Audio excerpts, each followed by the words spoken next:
1 minute भाई साहब, 1 second का समय लूँगा बस आपका। देखिए कितनी सरल भाषा में हमारी इस बहन ने कांवड़ यात्रा को समझा दिया। ये हमारी मुस्लिम बहन कितनी सरल भाषा में इसने कांवड़ यात्रा को समझा दिया। आपको इनसे कुछ सीखने की ज़रूरत है। नमस्कार साथियों। यूपी सरकार का कांवड़ यात्रा को लेकर एक बड़ा फैसला है और फैसला ये है कि कांवड़ यात्रा का जो रास्ता है उस रास्ते पे तमाम जितनी भी दुकानें हैं उन दुकानों पर दुकानदारों को अपना नाम और अपनी पहचान लगाने की ज़रूरत है, ताकि कांवड़ यात्रियों को पता चल सके कि वो किस दुकान से क्या लेकर किस चीज़ का सेवन कर रहे हैं। अब जब से ये फैसला है तब से लगातार विपक्ष इस बात को एक मुद्दा बनाने की कोशिश कर रहा है, एक कम्युनल इशू क्रिएट करने की कोशिश कर रहा है। ओवैसी साहब भी कर रहे हैं, तमाम और भी विपक्ष कर रहा है। अब सवाल ये उठता है कि मुसलमान कौम की मैं भी हूँ, मुसलमान कौम के और भी लोग हैं, और जो मुसलमान कौम है वो मांसाहारी हैं अधिकतर। अब ओवैसी साहब इस बात का जवाब ज़रूर दें कि जब एक मुसलमान कौम मांसाहारी है, उसके बावजूद एक ऐसा जानवर है जिसे अंग्रेज़ी भाषा में पोर्क कहते हैं, जिसे मुसलमान नहीं खाता है। इनफैक्ट जिस रेस्टोरेंट में, जिस दुकान में पोर्क मिलता हो, बनता हो, तो मुसलमान उस दुकान में ना खाना खाता है ना पानी पीता है। इनफैक्ट कुछ घरों में जहाँ पे पोर्क बनता है, सेवन होता है, वहाँ का पानी तक मुसलमान यानी हमारी कौम के लोग नहीं पीते हैं।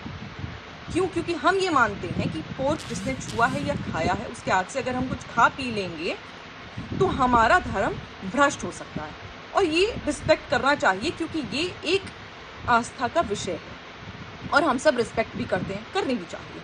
अब बात आ जाती है कांवड़ यात्री की। कांवड़ यात्री जो एकदम आस्था में डूबे हुए होते हैं, कांवड़ यात्रा करते हैं, इतनी लंबी पद यात्रा करते हैं, वो सावन के महीने में मांस तो छोड़ो, लहसुन प्याज तक का सेवन नहीं करते। वो कम्प्लीटली सात्विक फूड खाते हैं, सात्विक खाना खाते हैं।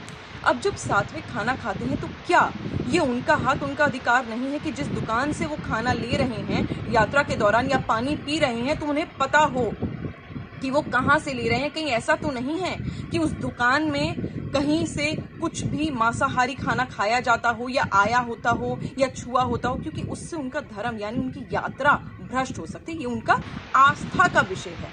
अगर इस आस्था के विषय को सिक्योर कर रही है यूपी सरकार, अपने लोगों के लिए सोच रही है, तो मैं ये जानना चाहती हूँ कि ये कम्युनल इशू कैसे हो गया। इस बात का जवाब ओवैसी साहब को और तमाम विपक्ष को भी देना चाहिए, क्योंकि अगर वो गलत है तो आपको भी जबरन उस रेस्टोरेंट में बिठाकर खाना खिलाना चाहिए, पानी पिलाना चाहिए जहां पर पोर्क का सेवन होता है।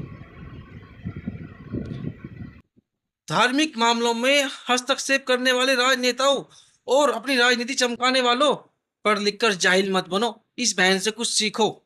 इससे आपको बहुत कुछ सीखने की जरूरत है। इस देश में आग मत लगाओ और माहौल खराब मत किया करो। आपको इस बहन की बात सही लगी हो तो कृपया इस वीडियो पर अपनी राय देकर जाना। धन्यवाद और मेरे चैनल को सब्सक्राइब करना न भूलना।